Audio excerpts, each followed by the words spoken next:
जय श्री राम दोस्तों, राधे राधे। मैं पुष्पा उपाध्याय और स्वागत करती हूँ अपने यूट्यूब चैनल एसपी भजन सागर में। और आज मैं एक गीत सुनाऊंगी। गीत आपको पसंद आएगा तो वीडियो को लाइक कीजिएगा, शेयर कीजिएगा, कमेंट बताइए गीत कैसा लगा और हमारे चैनल एसपी भजन सागर को सब्सक्राइब करें। जब रेलिया गर्दा उड़ावे तब सुधिया बालम के आवे।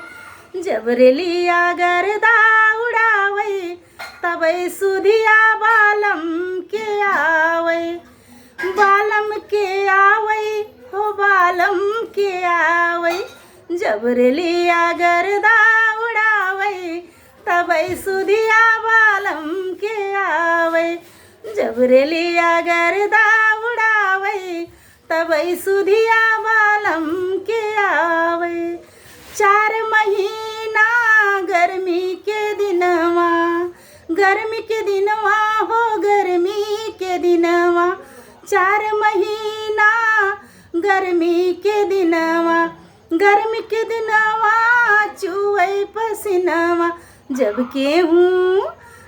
केहूँ बेनिया डुलावे तब सुधिया बालम के आवे।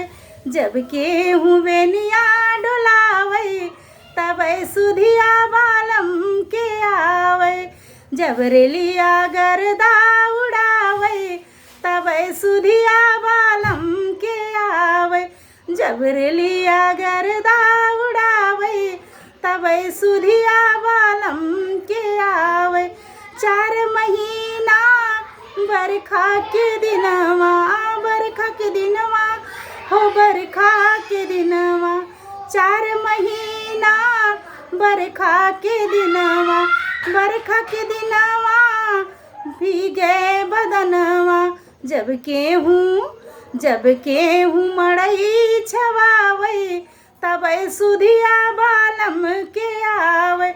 जब केहूँ मड़ई छवावे तब सुधिया बालम के आवे। जब रेलिया गर्दा उड़ावे तब सुधिया बालम के आवे। जब रेलिया गर्दा उड़ावे तब सुधिया बालम के आवे। 4 महीना जाड़ा के दिनवा, जाड़ा के दिनवा हो जाड़ा के दिनवा। 4 महीना जाड़ा के दिनवा, जाड़ा के दिनवा कांपे बदनवा। जब